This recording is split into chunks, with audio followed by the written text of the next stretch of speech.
Friends, आज का जो हमारा वीडियो है इसका टॉपिक है ये 42 इंच का एलजी का एलईडी टीवी है, उसका पावर बोर्ड और ये मदरबोर्ड है जिसका मॉडल नंबर है 42LW5700।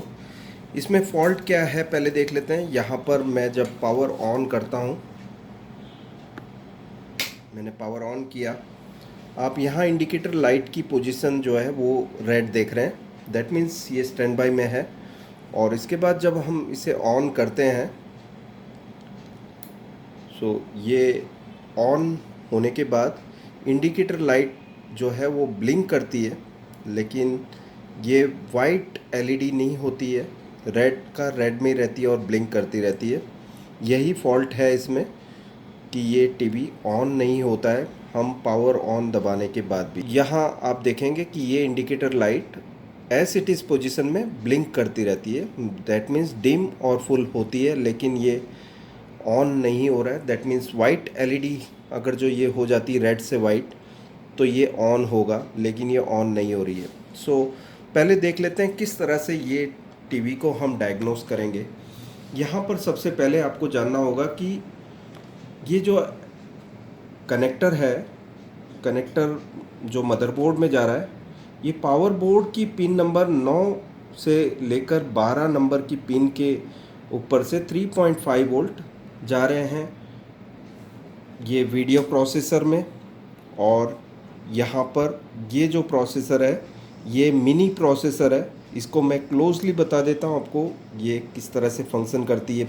अब हम सभी वोल्टेजेस चेक कर लेते हैं किस तरह से ये पूरे वोल्टेज फ्लो हो रहे हैं। यहाँ पर L503 पर हम 3.3 सबसे पहले चेक करेंगे, 3.5 वोल्ट आप देख सकते हैं। 3.5 वोल्ट यहाँ पर आ रहे हैं जो कि पावर बोर्ड से आने वाले स्टैंड बाई सिग्नल है, वो फिर इस आईसी में एंटर होते हैं 3.5 वोल्ट दो पिन के थ्रू, जो कि 23 नंबर और 48 नंबर वो पहुँच रहे हैं।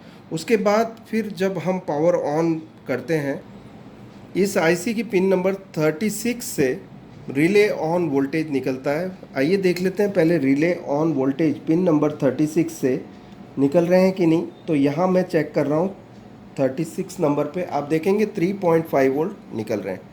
ये 3.5 वोल्ट फिर बाद में इस ट्रांजिस्टर पे पहुँचते हैं, पहले इसके बेस पर, और यहाँ पर क्योंकि रजिस्टर के थ्रू आ रहा है तो बेस पर 0.6 वोल्ट आएगा। ठीक है, तो आप देख सकते हैं यहाँ 0.6 वोल्ट आ रहे हैं और इसके कलेक्टर पे 0 वोल्ट होना चाहिए। ये सही है। और ये कलेक्टर अब इसके बेस पर जाएगा यहाँ पर।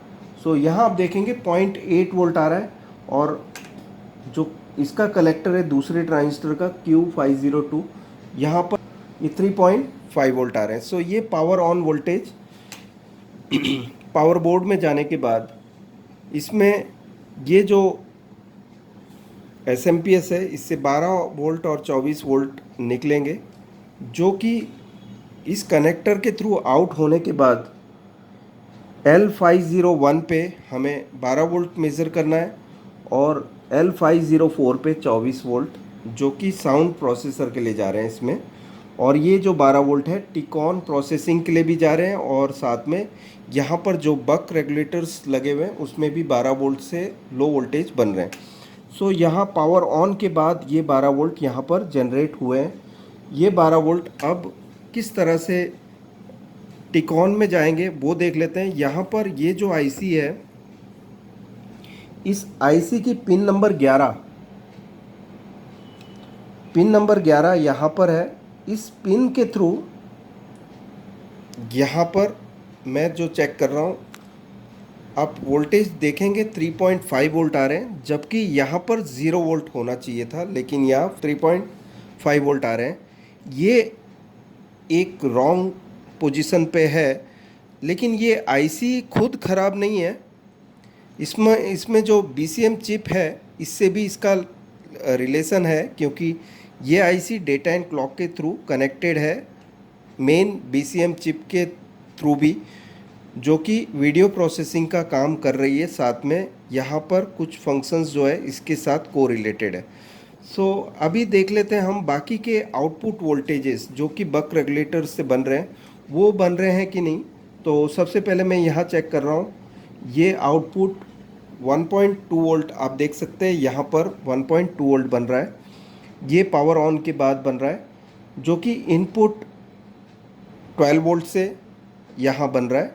दूसरा जो बक रेगुलेटर है वो हम यहाँ चेक कर रहे हैं। यहाँ आप देखेंगे 3.3 वोल्ट, ये कॉइल नंबर L5404 पे हम 3.3 मेज़र कर रहे हैं। यहाँ आप देख सकते हैं ये 3.3 वोल्ट इस कॉइल से बन रहे हैं, जो कि इस आईसी से 3.3 बनने के बाद दूसरी आईसी में इनपुट होकर 1.5 वोल्ट यहाँ बन रहे हैं, जो कि रैम के लिए सप्लाई बन रही है।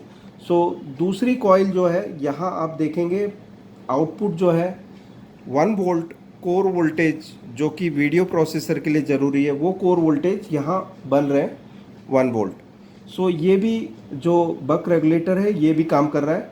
यहाँ पर दो 5 वोल्ट के लिए कॉइल्स आउटपुट है, ये 5.2 वोल्ट बना रही है, और दूसरा जो है वो 5.05 वोल्ट बना रहा है।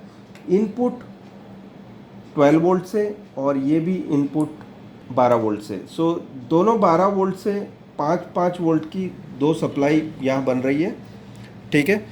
और लास्ट में हम ये चेक कर रहे हैं, ये 14 पिन की एक आईसी लगी हुई है इधर, जो कि रेगुलेटर है। इसके आउटपुट पे हम देखते हैं तो कोई भी वोल्टेज नज़र नहीं आ रहा है, जबकि हम इनपुट देखते हैं इसके, तो इनपुट पे 14 नंबर पे 12 वोल्ट आ रहे हैं, लेकिन आउटपुट नहीं बन रहा है, यहाँ आप देख सकते हैं। और इसकी एनेबल पिन जो है 7 नंबर, यहाँ पर 3.5 वोल्ट आ रहे हैं। सो ये आईसी ऑन तो होना चाहती है, लेकिन आउटपुट जो नहीं बन रहा है उसका रीज़न देख लेते हैं कि एग्जैक्टली अभी प्रॉब्लम क्या है जिसके वजह से ये आउटपुट नहीं बन रहा है। सो अब हम पावर बंद करते हैं और इसे कोल्ड टेस्ट मोड में चेक करेंगे, इसके आउटपुट को ग्राउंड से, क्या ये पिन, ये पॉइंट शॉर्ट तो नहीं है। सो यहाँ पर मैं कंटिन्यूटी में रख देता हूँ मीटर को। सो इसे मैंने कंटिन्यूटी मोड में रख दिया, आप बज़र का साउंड सुन सकते हैं। और मैं पीएफ के दोनों पॉइंट पे जब चेक करता हूँ, यहाँ आप देख सकते हैं, तो ये शॉर्ट बता रहा है 1.2 ओम्स का। सो इस टाइप की जब भी शॉर्टिंग दिखे तो आपको एक बात समझ में आनी चाहिए कि ये पीएफ की शॉर्टिंग नहीं हो सकती है, ये आईसी की शॉर्टिंग हो सकती है। सो हम अब आगे देखते हैं कि इस आईसी में जाने वाले 3.3 वोल्ट, जो कि इस कॉइल से आउट होकर इस आईसी में जाने के बाद शॉर्ट हो रहे हैं।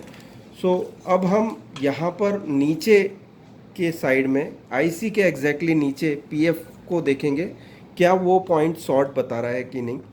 सो यहाँ पर हम पीएफ चेक कर रहे हैं। यहाँ आप देखेंगे पीएफ जो है ये 10.4 ओम्स की शॉर्टिंग है, और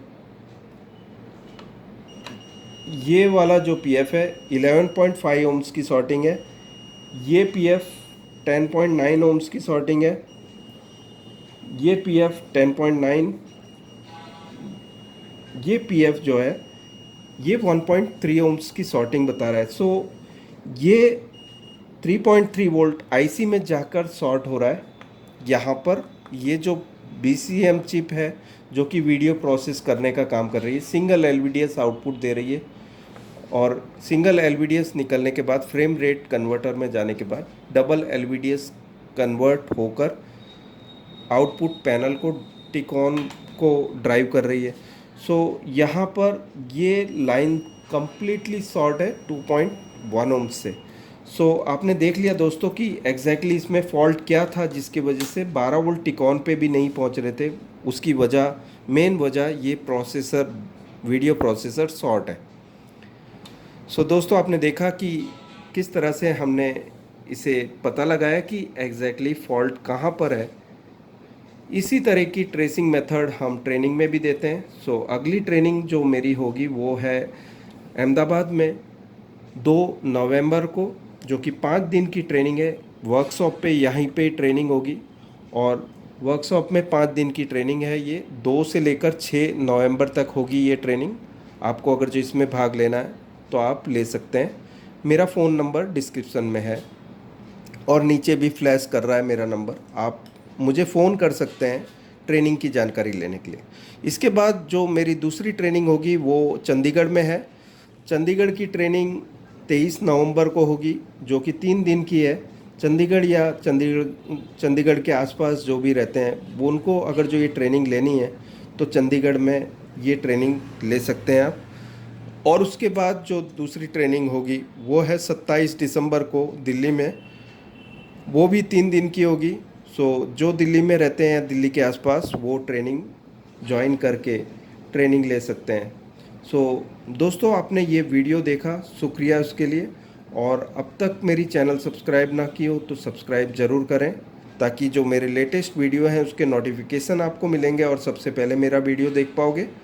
शुक्रिया दोस्तों ये वीडियो देखने के लिए। Thanks a lot, bye.